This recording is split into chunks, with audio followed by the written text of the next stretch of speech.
এবারে হন, তাহলে এই যে বালুর ব্যবসা দিয়ে দিলাম, ঠিক আছে? ওই কোনা থেকে এই কোনা বন্ধক সব আমার মাল। আর তোর লগে আমি একটা পোলা দিয়ে দিব কালকাতে, দুজনে মিলামিশা কাম করবি। আর কয় বস্তা বালু যাইতাছে সব খাতার ভিতরে সুন্দরভাবে নোট করে রাখবি, ঠিক আছে? এই ভাই, এই কামে লেগে আবার একটা পোলার আনুন লাগে? এই কাম তো আমি একলাই পাই ভাই। আপনি জানেন না আমি সায়েন্সের স্টুডেন্ট ভাই। আর ওই পোলারে যেটা আপনি দিবেন ভাই, ওইটা আমার দিয়া দিলেই তো হয়। এই হিসাব মিসাব ওয়ান্টুর বিষয় ভাই, এটা কোনো ব্যাপার হইলো ভাই? আপনি কি কোন ভাই?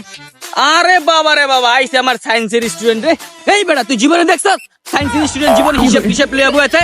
সায়েন্সের স্টুডেন্ট ডাক্তার, কমার্সের স্টুডেন্ট আছেন বেটা হিসাব মুসাব করে। আর তোরে কইছি দুজনে মিলে ব্যবসা আমার দেখাশোনা করতে, দুজনে মিলে দেখবি। শালা এর আগের বার তুই কাহিনী কি করছিস অবস্থায়?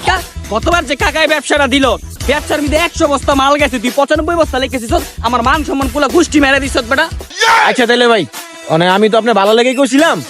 যাই হোক, আপনি ভালো, আপনি না বুঝলো ভাই, কিছু করার নাই। আমি ভাই তাহলে জায়গাটা কাম আছে, কালকে সকালবেলা টাইম মতো আয় পড়বো না। শালার ব্যবসার গুলি মারি, আমাকে ফোন দিলে ফোন বন্ধ রয়েছে তুমি। কি রে আমার পুতে জ্ঞান জ্ঞান এটা কি কইতেছ? ওই কি আমার খাইলেই যাচ্ছিস?